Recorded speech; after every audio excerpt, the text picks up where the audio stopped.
Yang penting gimana suasana dan perasaan kita ketika berada di tempat itu. Salah satunya itu yang paling aku rasakan itu adalah Sanur. Ada yang tahu nggak kenapa Sanur? Kenapa?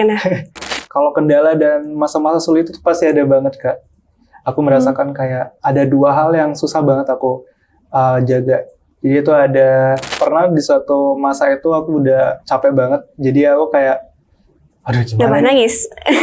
Aku kayak udah, aduh antara pasrah. Tapi jadi aku tuh ngeliat tuh, oh bagus nih jadiin spot foto gitu.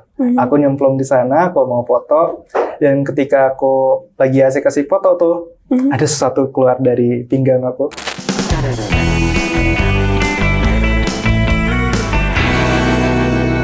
Hai guys, kembali lagi di Bali News Talk bersama Sita. Kali ini kita kedatangan seorang tamu spesial, yakni seorang travel vlogger. Dan dia ini akan bercerita tentang pengalamannya mengunjungi tempat-tempat, baik itu yang di Bali maupun di luar Pulau Bali. Nah ini dia nih, Kak Hari Wahyu. Halo teman-teman semua. Nah sebelum kita mulai, boleh dulu nih perkenalan sama yang nonton. Namanya siapa, terus dipanggilnya siapa? Oke, halo teman-teman semua, kenalin aku Hari dari Petualangan Hari. Aku adalah seorang travel content creator di Instagram dan TikTok yang suka banget berpetualang. Dan sekaligus seseorang yang sedang mengejar mimpinya. Mimpinya emang pengen cita-citanya jadi travel vlogger ya? Ya, bisa dibilang seperti itu. Oh. Kalau boleh tahu nih, Kak Hari asalnya dari mana? Aku sebenarnya asalnya dari asli Bali, dari Tabanan. Cuman kecil dan besarnya itu di Sumatera. Oh gitu. Terus pindah ke Bali tuh sejak kapan? Pindah ke Bali sejak umur 6 bulan. Langsung pindah ke Sumatera. Dan baru pindah ke Bali itu 4-5 tahun deh. 4-5 tahun yang lalu? Iya, jadi tamat SD baru pindah ke Bali. Oh, jadi SMP SMA-nya di Bali? Betul. Oke. So, nah Kak ini boleh cerita sedikit nih tentang gimana sih awal mulanya kok bisa jadi content creator travel vlogger nih gitu. Awal mula perjalanannya tuh gimana? Kok bisa kepikiran pengen jadi travel vlogger? Oke, jadi awalnya itu di masa pandemi bermulanya. Waktu pandemi? Iya benar. Aku nggak sengaja nonton video di YouTube. Itu videonya backpacker tampan. Backpacker tampan? Iya betul, tentang pesona Indonesia, Epic Indonesia, dan seriesnya yang di India.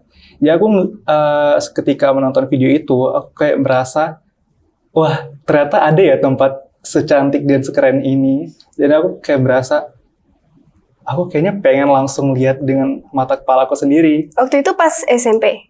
Iya benar. Oh pas SMP? SMP semester awal. Oh, ya. Wow masih muda banget berarti ya? Kelas 8 semester awal. Oke.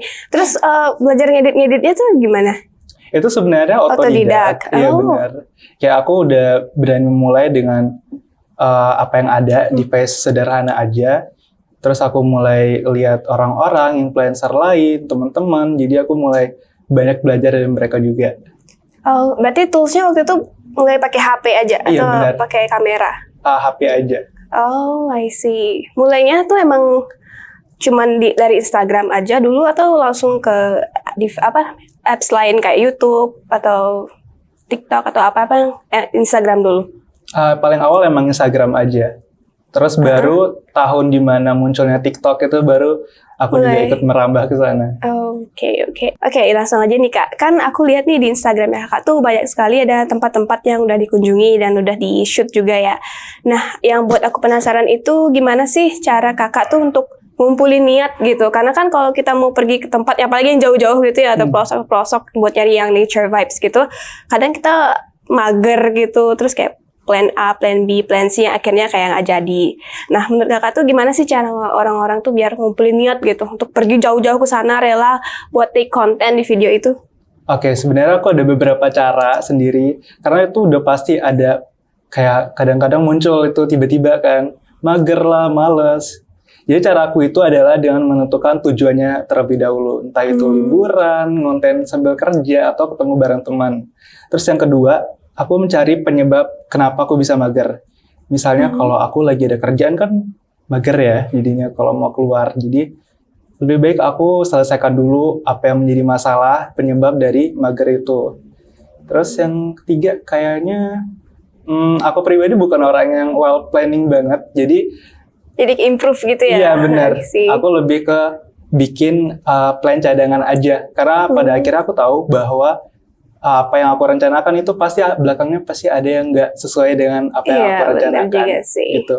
Biasanya berapa lama sih planning kalau mau ke suatu destinasi tuh? Biasanya kayak sampai semingguan nggak preparationsnya atau cuman sehari 2 hari? Paling lama 1 minggu aja sih. 1 minggu Iya, untuk set semuanya. Benar. Itu biasanya kalau ke destinasi itu sama siapa? Sama teman-teman apa emang pernah sendiri solo travel juga pernah? Pernah. Oh, tapi lebih sering sama sendiri. Bisa sama teman, bisa sendiri juga. Cuman aku pribadi orang yang lebih suka traveling sendiri, solo. Lebih suka. Kenapa nih? Aku juga soalnya suka solo travel. Oh, ya? Kenapa? Kalau aku pribadi itu kenapa suka banget solo traveling? Karena aku lebih bisa merasa nyaman. Yang pertama itu nyaman banget, enjoyable. Jadi aku nggak perlu tuh kayak ngikutin teman harus ini. Iya bener. Kan? Nggak rempong gitu ya istilahnya ya. Walaupun sendiri itu rempong ya. Tapi gini nggak sih kayak punya rasa takut itu nggak kalau lagi solo travel gitu? Kan kita nggak tahu nih medannya gimana. Terus kadang kalau di jalan misalnya lost signal atau tersesat gitu misalnya. Pernah aware nggak takut gitu nggak? Pernah banget. Tapi tetap gas aja. Aku gas, aku berani. Terus kalau misalkan sendiri tuh take kontennya gimana? Pakai gini aja self. Bisa self gini record, atau enggak? Iya tripod juga. Oh pakai tripod juga. Iya jadi kayak sahabat sejatiku kalau mau konten dan jalan-jalan. Always tripod ya. Always tripod. I see. Terus berarti setelah take video nih balik ke rumah langsung diedit. Enggak, aku bukan tipe yang langsung diedit. Apa kayak di save iya, gitu dulu? Iya, aku save dulu, aku backup dulu ke Google Drive apa aja gitu. Terus aku sisanya bakal istirahat dulu yang penting kan. Baru kalau aku lagi pengen untuk edit, baru aku edit gitu. Oh, Kak, aku kepo nih. Kakak sendiri tuh ada editornya kah? Atau kakak yang emang sendiri voice record sampai ngedit semuanya sampai ngeposting? Itu emang kakak sendiri tuh ada yang backup gitu, kayak ada yang bantu? Semuanya aku sendiri. Jadi sendiri ya hebatnya ya. Semua produksinya aku yang buat. Sendiri. Mulai dari ide, scripting, voice over, visual itu aku sendiri. Semua? Iya. Oh, I see. Nah, sebelum lihat-lihat konten-konten di Instagram atau di device lain itu, biasanya kakak tuh di mana sih lihat-lihat video-video destinasi yang mau kakak kunjungin itu? Aku yang pertama itu sosial media. Biasanya kalau lagi free time itu aku pasti bakal scroll Instagram atau TikTok untuk nyari wisata mana lagi nih yang pengen aku kunjungi gitu. Berarti cari taunya tuh di Instagram? Iya. Instagram aja? Instagram, TikTok, Google Maps, banyak sih sebenarnya. Oh, berarti setelah ngelihat itu baru ke planning nih mau kesini kapan kayak gitu? Iya betul. Biasanya nih referensi akun vlogger siapa sih yang biasanya kak jadiin gini panutan kayak gitu? Maksudnya yang untuk cari tahu lokasi apa sih yang lokasi mana yang mau kita kunjungi next itu? Mostly kebanyakan akun-akun teman-temanku sendiri sih kenalan. Oh teman-teman kan juga travel vlogger. Banyak. Mungkin dari sekian banyaknya ada beberapa yang asli Bali itu sebagai panutan juga, ada yang juga dari luar gitu. Tapi balik lagi, aku pasti lebih banyak nyarinya di akun-akun teman-teman yang asli Bali sih. Oh, gitu. Kalau yang di luar Bali itu ada? Ada, beberapa ada.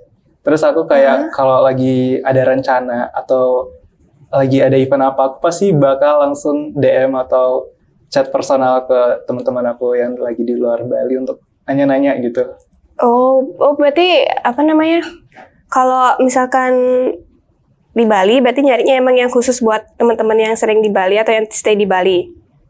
Kalau untuk yang destinasi luar itu, baru liatnya ke konten-konten kreator luar. Iya, benar. Oh, I see. Nah, biasanya kalau di luar Bali tuh tempat mana yang biasanya Kak kunjungi? Daerah mana? Aku lebih sering di bagian selatan sama utara sih. Jadi bagian kayak Tabanan, Karangasem, terus Uluwatu, Jimbaran, dan Nusa Dua. Kalau yang di luar Bali? Kalau yang di luar Bali, Lombok sama Jogja, Malang gitu. Nah, bisa ceritain nggak sih destinasi apa sih yang paling Kak suka waktu ada di luar Bali itu yang di Lombok dan lain-lain. Oke. Yang paling aku suka itu adalah sembalun dari Lombok. Sembalun. Jadi, iya benar. Itu tempatnya seperti apa? Bisa dijelasin gitu? Itu kayak kalau kita inget zaman kita SD menggambar dua gunung, itu bukan mirip lagi, itu bahkan lebih bagus lagi dari gambar kita. Jadi bayangan imajinasi tentang gambaran kita waktu SD itu benar-benar nyata di sana. Jadi Desa Sembalun di Lombok itu ada banyak banget perbukitan. Jadi dikelilingin perbukitan. Bukit. Benar. Oh, berarti itu full bukit Full aja. bukit dari ujung kiri. Pokoknya sekeliling itu kita berasa di tengah-tengah perbukitan. Oh, berarti kakak ini emang lebih dominan ke nature gitu ya, misalnya Benar. nature lover. Nature. Pernah nggak sih kayak city vlogging gitu? Kayak yang lebih ke kota-kota besar, gedung-gedung gitu. Jarang banget. Jarang. Iya. Oh, berarti lebih senangnya lebih yang ke nature. Iya, alam. Lebih ke alam sih, oke. Nah, kalau dari kakak sendiri nih, jalan-jalan sambil konten, menurut kakak itu susah nggak sih? Soalnya kan harus ngedit juga setelah jalan-jalan. Apakah ada kendala gitu saat selesai jalan-jalan, misalkan kayak harus rush saat dan ngedit-ngedit gitu? Apakah ada kendala? Untuk ngedit sebenarnya nggak ada kendala, cuman waktu pengambilan video itu pasti ada kendala. Karena kalau kita ngonten gitu, itu yang diutamakan adalah kita udah ngambil semua footage yang diperlukan. Apalagi kalau itu adalah bagian kerjasama bareng brand kan. Jadi kita harus ada sesuai dengan apa yang diinginkan. Dan pasti ada kendala. Dan itu harus selesai dulu ketimbang ngeditnya. Jadi susah sulit sih. I see. Berarti emang harus bahan-bahannya dulu ya, kayak footage-nya dulu yang dikumpulin. Jadi masalahnya itu belakangan. Betul, biasanya. betul. Oke. So, kalau misalkan nge-shoot kolaborasi sama brand itu lebih sering konsepnya itu dari kak sendiri atau dari brandnya? Kalau company-nya. Kalau dari brand sendiri itu kebanyakan mereka akan memilih untuk aku sendiri yang bikin idenya. Oke, Iya, sendiri berarti menyesuaikan. konsepnya. Betul. I see. Nah, kalau menurut Kak Ari nih, tempat-tempat wisata yang asik dan menyenangkan itu seperti apa sih, Kak? Oke, kalau menurut aku pribadi ya, kalau menurut aku pribadi itu tempat yang menyenangkan itu adalah tempat di mana aku bisa merasakan bentuk cinta, rasa tenang, dan nyaman. Wah, berarti Benar. lebih ke Benar. feelingsnya ya. Terus berarti kalau misalkan tempat-tempat yang Kak bisa merasakan cinta, itu seperti apa tempatnya? Misalnya kayak apakah laut kah atau gunung kah atau gimana? Sebenarnya ke semua tempat yang tadi kakak sebutkan itu bisa aja. Yang penting gimana suasana dan perasaan kita ketika berada di tempat itu. Salah satunya itu yang paling aku rasakan itu adalah Sanur. Ada yang tahu nggak kenapa Sanur? Kenapa?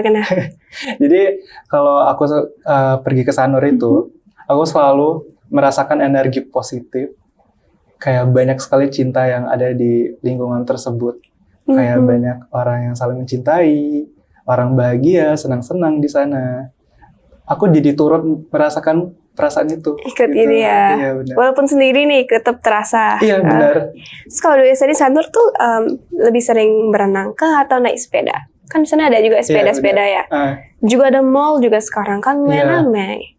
Itu gimana? Kak biasanya aktivitas yang paling Kak suka dilakuin di Pantai Sanur? Berenang sama main sepeda sih. Berenang sama main sepeda ya. I see. Terus kalau misalkan nih Kak, tadi kan Kak bilang Kak itu harus merasakan cinta, damai gitu di satu tempat. Nah kalau sambil ngonten itu gimana caranya Kak biar kontennya dapet tapi biar Kak sensasinya juga dapet? Itu sebenarnya susah-susah sulit lagi karena kan sesuai dengan kondisi dan keadaan juga ya. Terus cara aku biar bisa gimana caranya juga bisa merasakan perasaan yang nyaman adalah dengan menyelesaikan dulu tugas-tugas to-do list-nya, baru sebisa mungkin aku juga enjoyable dengan apa yang aku kerjakan waktu itu gitu. Oh jadi Kak ini take footage-nya dulu nih, baru setelah itu enjoy gitu. Benar. Oh I see. Aku juga gitu biasanya. Karena content creator itu pasti kalau kita belum dapat apa yang kita udah pikirkan dan mau, itu Belum tenang ya. belum tenang. Mau Paham, gimana, paham. mau seindah apapun pemandangan hari ini, kalau nggak dapet, nggak tenang. Jadi harus collect dulu, baru save device-nya, baru kita enjoy. Benar, Gitu. betul. Oke, ngomong-ngomong soal hidden gems nih, menurut kakak masih banyak nggak sih tempat-tempat di Bali yang belum terekspos atau yang belum kak kunjungi? Pasti banyak banget sih Kak. Mhm. Itu karena aku lihat yang selalu kita lihat di media sosial itu kan rata-rata yang populer di kalangan turis luar. Iya, Benar, biasanya gitu kan. yang populer. Nah, sedangkan kebanyakan hidden gem itu diketahuinya oleh orang-orang lokal. Jadi begitupun yang kita lihat di sosial media pasti yang hanya populer yang disukai oleh turis-turis luar, sedangkan turis di Bali kan banyak yang lokal juga. Mhm. Jadi banyak yang mempopulerkan itu turis lokal aja yang asli Bali ataupun yang dari Indonesia gitu. Berarti yang kalau daerah-daerah terpencil gitu, kebanyakan juga orang-orang kan takut nih kalau misal belum pernah terekspos. Pasti takut kan berkunjung ke sana. Benar, Jadi itu mungkin salah satu kendala kenapa banyak yang belum terekspos ya. benar. Karena orang lokal sendiri kan juga pasti ada alasannya kenapa nggak mau diekspos dulu gitu.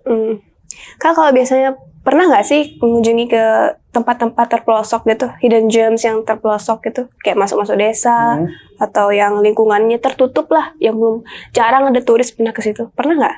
Pernah. Itu di daerah mana Kak? Itu pasti kebanyakan ke daerah atas Bali itu utara berarti. Bali Utara ya. Iya, karena itu masih banyak banget sebenarnya yang kalau kita jelajahi itu banyak bisa kita lihat sesuatu yang baru gitu. Iya yang beda. sih, benar. Terus kalau mau masuk ke situ tuh, Kak biasanya minta izin dulu atau langsung aja kayak Izin. nge-shoot gitu? Kalau semuanya izin sih Kak, mulai Izinnya. dari ya Oke. semuanya izin dulu, dari mungkin ada orang lokal di sana yang lewat gitu, pasti selalu izin. Soalnya kan beberapa tempat tuh kan kayak harus ada beberapa pantangan-pantangan gitu ya. Benar. Jadi kan kita harus nanya dulu nih, boleh tidak diekspos kayak gitu kan. Kalau contoh-contoh nih tempat-tempat yang belum terekspos tapi Kak pernah kunjungi itu seperti di mana? Ada satu tapi udah terekspos sih sebenarnya. Salah satunya aku juga udah bikin vlognya. Jadi itu adalah salah satu waterfall di daerah Bangli. Itu namanya, aku terakhir tuh cek namanya tuh Yeh Bulan Waterfall. Tapi Iya bulan. Yeh Bulan, cuman kayaknya diganti jadi Toyo Bulan Waterfall gitu. Itu adalah Toyo salah Bulan. satu air terjun yang cantik banget sebenarnya Kak. Tapi belum jarang terekspos Iya, jarang, belum terekspos banyak karena dia punya 2 air terjun, yang satu cukup besar dan satu kecil, terus ada natural pool. Itu bisa berenang. Itu gitu. bisa berenang dan itu cukup gede. Dan yang aku sangat sayangkan itu ternyata udah dikelola dengan bagus, tapi jarang dilirik sama orang-orang. Itu kenapa ya kira-kira? Karena akses jalannya terjal kah atau emang tertutup atau gimana ya Kak ya? Kalau dari segi akses sendiri itu aman sih Kak. Mungkin karena belum banyak orang yang tahu ya. Oh, berarti karena kurang populer aja Iya, ya. benar. Benar sih. Nah, kadang kan yang menjadi kekhawatiran itu kan semakin tereksposnya suatu tempat itu kan pasti semakin ramai pengunjung yang datang. Nah, pasti akan mulai muncul nih beberapa masalah seperti sampah, mungkin parkir liar, dan juga mulai muncul-muncul oknum-oknum yang pungli. Nah, menurut Kakak tuh kalau tempatnya mulai terekspos dan terjadi sedemikian rupa, itu lebih baik tetap diviralkan atau memang tetap dijadikan hidden gem saja? Oke. Sebenarnya tergantung dari kondisinya juga sih Kak. Misalnya kalau dari yang tadi, yang hidden gem Toyo Bulan Waterfall tadi, itu salah satu yang perlu diekspos. Aku waktu itu karena kelihatan agak rempong, jadi aku bikin video, bikin foto-foto kan. Salah satu penjaganya itu datang hampiri aku kayak bilang, "Dek, tolong dibantu ya," gitu. Jadi kayak, "Oh iya Pak, ternyata ada loh yang perlu bantuan kita, walaupun terlihat sederhana, tapi ya gitu." Berarti emang terkadang memang perlu tempat itu untuk Benar. terekspos ya. Nah, kalau selain waterfall nih, misalkan tempat-tempat lain yang sebelumnya belum pernah di-touch sama turis itu, kira-kira menurut Kak itu perlu di-expose juga kah? Apa tetap dijadikan hidden gems? Kalau tempat itu lebih baik didiamkan atau nggak diekspos, biarkan aja sih menurut saya, Kak. Karena kan takutnya nanti ada sesuatu yang menimbulkan masalah, entah itu bagi berdampak bagi lingkungannya atau orang-orang sekitarnya. Jadi Iya lebih baik sih. mungkin tidak Stay diekspos. hidden ya. Benar sih, setuju juga. Nah, ngomong-ngomong soal hidden gems nih, sebutin 3 dong tempat wisata di Bali yang menurut kakak tuh hidden gems. Oke. Dan jelasin kenapa juga. 3 ya, oke. Sebenarnya mungkin nggak hidden gem banget, tapi sangat worth it untuk dikunjungi sih. Yang pertama itu ada Banyuwana Amerta Waterfall. Itu Banyuwana Iya, Bali Utara gitu. Di Bali Utara, soalnya tuh kita benar-benar turun dengan akses yang cukup bagus, tapi udah dapat 4 air terjun sekaligus gitu. Oh, berarti itu air terjun tuh pisah-pisah ya? Iya, pisah-pisah tempat. Dan itu pernah dijadikan salah satu lokasi syuting music video idol K-pop gitu. Oh, idol K-pop apa itu ya? TXT. Oh, I should watch it actually. Aku Iya. jarang sih nonton Ya, K-pop. sempat viral banget. Terus yang kedua? Yang kedua itu Temesi Waterfall. Apa tadi? Temesi Waterfall. Temesi. Iya, Temesi Aku nggak pernah Waterfall. dengar ya. Itu di Gianyar. Baru banget opening dibuka awal tahun ini. Oh, awal Januari, sekitar bulan Iya, Januarian ya. bulan-bulan itu bagus banget. Cuman lumayan sepi, tapi bagus. Oh, Kak tahu udah info dari pembukaan waterfall Temesi itu di mana? Itu dari video-video orang lokal. Oh, video Iya, lokal. biasanya yang tahu itu kan pasti orang lokal duluan kan. Terus biasanya ada yang iseng tuh video-videoin, pasti nyampe ke kita. I see. Terus yang ketiga? Yang ketiga, Pantai Pura Geger. Itu di Nusa Pantai Dua. Pura Geger. Iya. Lumayan ya, di daerah Badung berarti ya. Iya. Apa sih yang menarik di Pura Geger itu? Pantai Pura Geger itu eksotis dan cantik banget soal tebing-tebing dan pasirnya sih, Kak. Jadi kalau kita lihat pasang sedikit, itu kelihatan kayak air laut sama langitnya itu nyatu. Oh, Kayak birunya langsung nyatu gitu. Jadi itu yang bikin cantik banget. itu best time waktu ke sana itu pagi atau sore pas senja? Ada 2 pilihan, pagi sama sore. Oh, berarti Kak lebih prefernya pas sore ke sana? Iya, sore. Sekalian sunset berarti ya? Iya. Nggak, ada sunset nggak sih? Ada sunset tapi after sunset jadinya. Nah, kita kan udah ngomongin nih soal beberapa tempat yang hidden gems yang pernah Kak visit. Nah, kalau menurut Kak sendiri itu apa sih yang membedakan antara tempat-tempat hidden gems sama tempat-tempat mainstream nih yang ada di Bali? Oke. Yang bikin beda itu sebenarnya rata-rata kalau kita udah lihat pemandangan dari segi experience itu pasti hampir sama. Cuman yang membedakan adalah kurangnya informasi terekspos gitu berbeda. Karena yang kalau mainstream itu kan udah biasa ya, kita udah sering lihat ini di sini gitu. Kalau yang hidden gem itu pasti kita jarang ngelihat wisata itu dan kurangnya informasi yang bisa kita dapat juga gitu. Iya sih. Kalau untuk feel-nya sendiri itu lebih enak atau lebih terasa itu pada saat berkunjung ke tempat-tempat yang belum terekspos itu atau yang tempat yang biasa kayak tourism destination yang biasa. Kalau aku pribadi sih lebih ke hidden gem ya. Jadi karena kita belum tahu tuh gimana Iya, jadi lebih aslinya. kepo ya. Jadi iya penasarannya tuh lebih tinggi gitu. Kalau yang mainstream kan udah biasa ya, kita udah sering lihat. Oh, kita udah ada bayangan kayak gini gitu. Iya juga ya. Terus kalau yang hidden gems itu kan lebih sepi juga kan lebih enjoy ya. Gitu. Oke. BTW aku mau nanya-nanya nih, kan aku udah lihat nih beberapa postingan kakak di Instagram dan menurut aku itu menarik ya. Bisa kakak jelasin nggak sedikit soal postingan ini? Jadi yang pertama itu ada Leke-Leke Waterfall, itu di Tabanan lokasinya. Kenapa aku bisa sebut itu ala Ghibli? Soalnya kalau kita lihat film-film Ghibli itu kan penuh dengan elemen hijau, bunga-bunga di hutan gitu. Dan waterfall ini salah satu yang punya elemen itu. Jadi kalau kita masuk ke air terjun itu kita bakal ngelewatin hutan-hutan dulu, alias kita trekking dulu tuh. Oh, trekking juga. Iya, trekking I see. kecil. Hijau banget, jadi kayak kita ngelihatnya tuh enak. Jauh nggak sih perjalanannya sampai ke waterfallnya itu? Jauhnya mungkin enggak, tapi lebih ke agak treknya agak naik turun ya, naik turun gitu. I see. Itu tadi sama siapa itu yang di videonya? Itu bareng teman aku, namanya Natali. Temen SMA. Teman jalan-jalan, teman traveling. Oke, kalau menurut kakak apa sih yang membedain air terjun Leki-Leki ini sama air terjun lain yang ada di Bali? Kayak misalnya Git-Git itu kan juga lumayan ya trekking jalannya itu. Kalau yang bikin beda itu mungkin aksesnya kali ya, karena kalau Leki-Leki itu kita bakal masuk ke bawah, itu hutan, langsung hutan. Di sana kalau kita trekking setengah, itu bakal ketemu sungai. Sungainya cantik banget. Kita bisa turun dan main air juga di sana. Baru nanti trekking setengah lagi, kita baru sampai ke Leki-Leki Waterfall. Waterfall ya. Untuk tiket masuknya nih, itu ada biaya nggak sih untuk yang domestik atau yang luar negeri? Ada.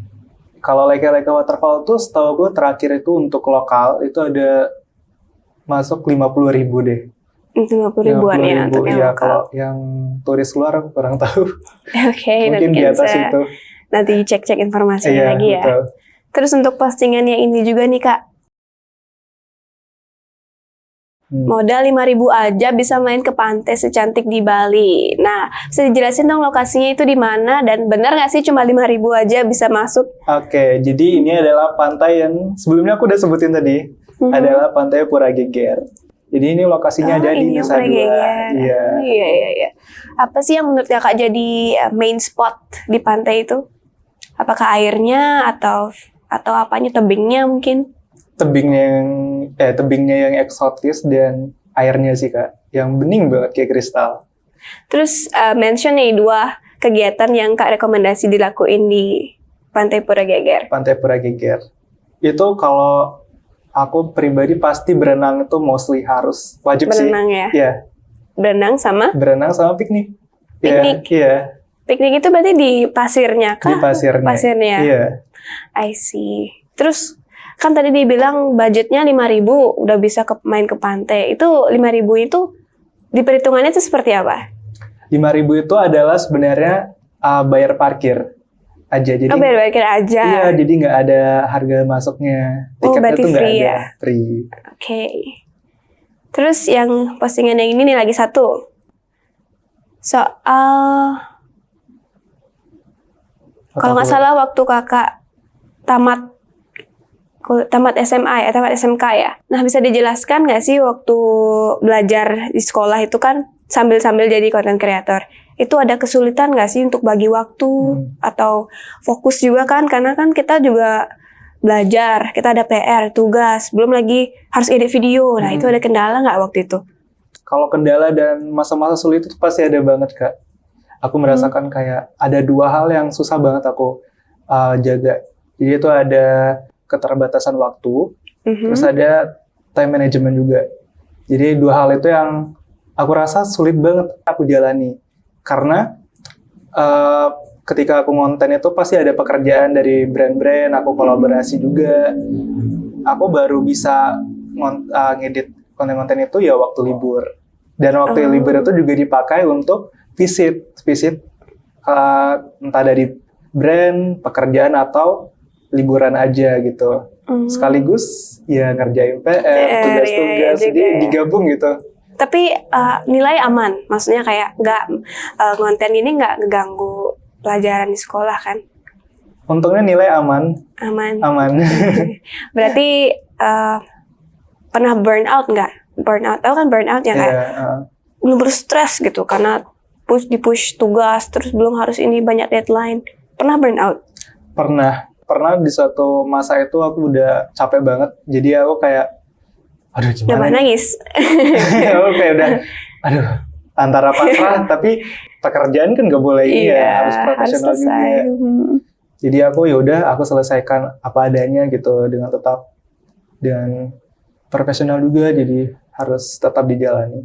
Oke, untuk keluarga, teman-teman, pihak sekolah kan tahu kakak seorang content creator. Nah, mereka ini support nggak Atau kadang mereka merasa kayak kasihan gitu, karena kan harus sekolah juga harus sambil kerja, apalagi itu kan masih SMK ya, masih muda gitu.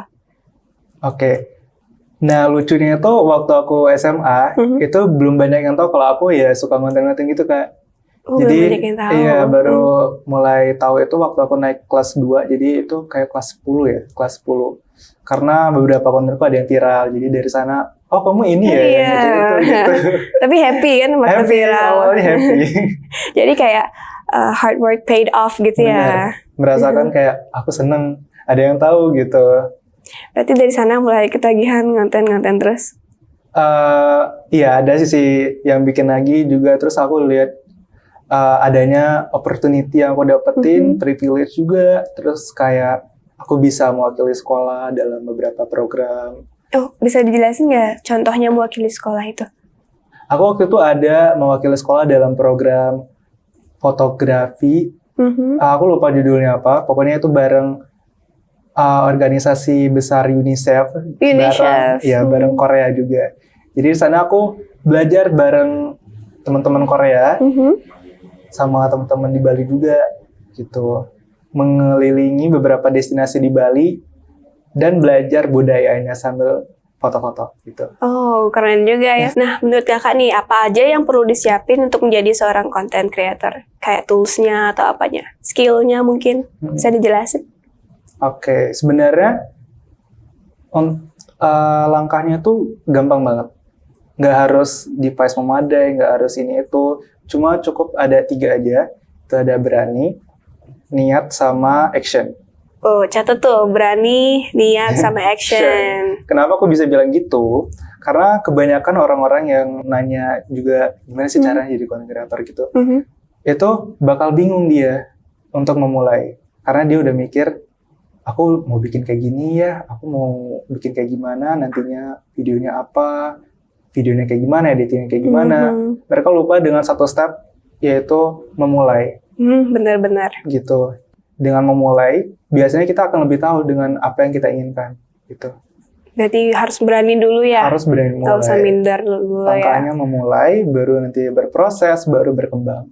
Gitu. Baru kita kayak menemukan sisi kita yang baru, resep lah istilahnya, karena tiap orang kan punya karakter yang berbeda. Iya, benar-benar. Gitu.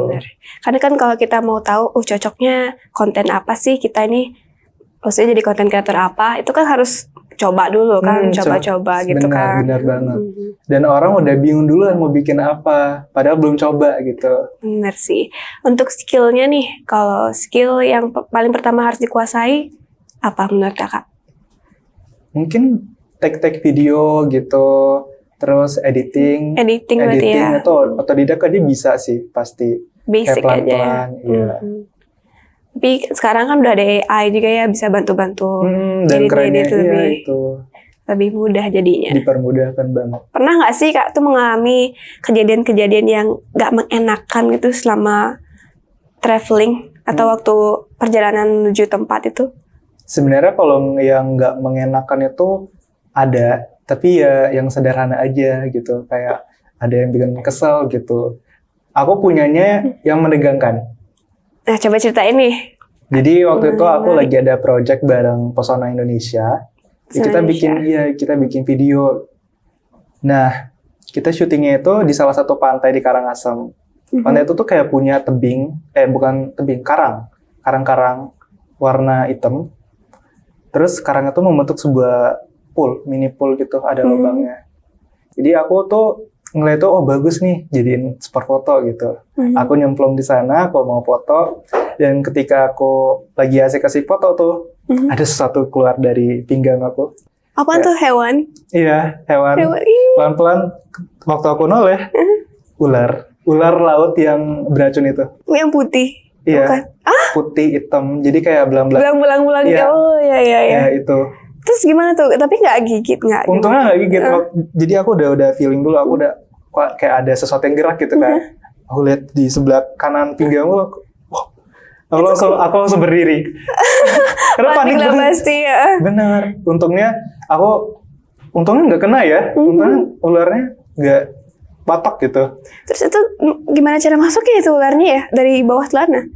kayaknya di dalam dia tuh ada sarangnya deh di tebi di karang-karang itu. Karang-karangnya. Dan aku kan posisinya duduk nih, jadi ini karangnya. Jadi dia keluar jadi di masuk. belakang. Oh, Iya, I gitu. see. Itu ngeri banget sih, Kak.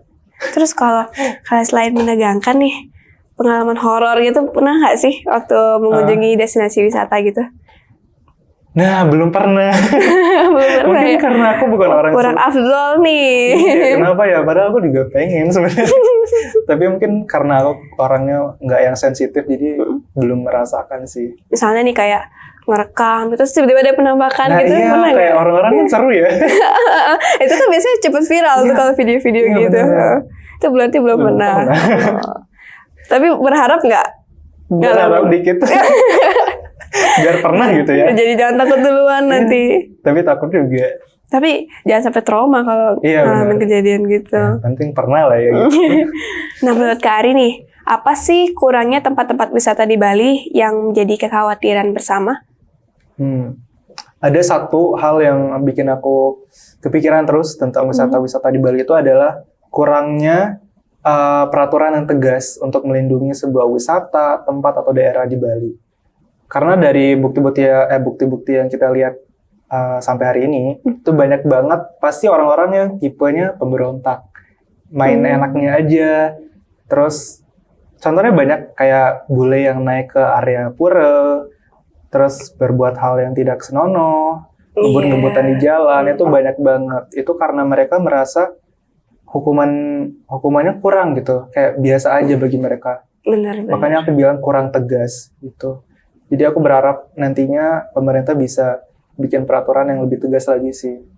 Untuk melindungi ya Benar, kawasan untuk pariwisata, juga ningkatin pengawasan juga ya dari Benar, aparat-aparat yang berwenang.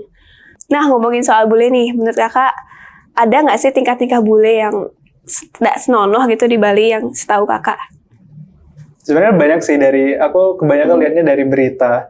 Itu kayak banyak bule-bule yang melakukan hal yang tidak senonoh gitu. Terus yang terakhir itu aku kemarin baru banget ke Ubud. Terus ada turis tapi bukan bule orangnya tuh Asia. Kalau ke Ubud itu pasti kita kenal dengan Ubud Palace kan. Itu kan Ubud Palace ya. itu kan kita nggak boleh naik ke atas area bangunannya kan. Dia itu kemarin ada yang naik sampai ke atas gitu. Tapi itu ditegur nggak? Ditegur untungnya langsung ditegur.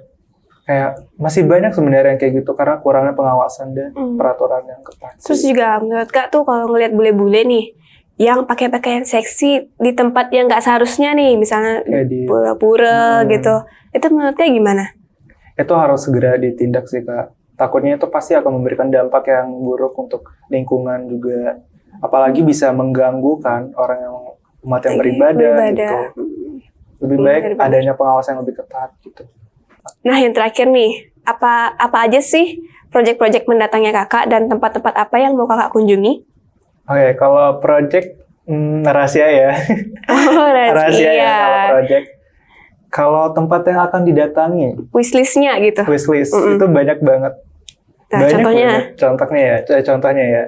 Itu ada Lombok lagi. Lombok lagi. Terus aku pengen banget belajar budaya di Malang sama Jogja. Malang sama Jogja. Iya, benar. Kalau Jogja tuh apa tempat spot yang pengen Kakak kunjungi? Alun-alun udah pernah? Udah pernah sih. Alun-alun. Terus Borobudur biasanya yang paling top tier Jogja. Udah pasti. Nah, kalau aku tuh lebih pengen untuk explore budaya-budaya kayak museum, tempat-tempat bersejarah kayak Borobudur tadi sih. Aku pengen kayak apa ada cerita lagi ya di dalam sejarah itu gitu. Aku pengen tahu apalagi yang hal menarik yang bisa aku dapet gitu. Makanya aku pengen banget explore daerah itu. Terus kalau selain tempat nih, kan ada banyak tuh yang bisa Kak feel dan Kak juga jadiin konten. Misalkan kayak kulinernya mereka gimana. Itu Kakak pernah nggak bikin konten atau bikin video mengenai kuliner di satu tempat gitu? Pernah. Beberapa pernah. Cuman mungkin karena itu udah lama banget ya, jadi kurang kelihatan gitu. Jadi emang lebih seringnya nge-shootnya tempatnya ya, Iya, kayak atau tempat. pas menjelajahnya gitu Bener. ya. Nah oke Kak Hari, nggak terasa nih waktunya Iya. udah hampir sejam kita ngobrol dan cerita-cerita sharing soal pengalaman Kak juga kan mengunjungi tempat-tempat. Nah mungkin kita perlu ngobrol sedikit juga mungkin nanti di luar kamera ya. Terima kasih sudah mau menjadi narasumber kami di Bali News Talk. Semoga cerita kakak bisa menjadi inspirasi bagi banyak orang, terutama generasi muda yang mau jadi content creator, agar mereka lebih berani untuk memulai. Dan jangan lupa untuk follow di sosial media kakak Hari Wahyu di @hariwahyu di TikTok dan Instagram, serta jangan lupa untuk follow kami di Bali News ID untuk mendapatkan informasi terbaru yang terjadi di sekitar kita. Jangan lupa untuk like, comment, dan subscribe.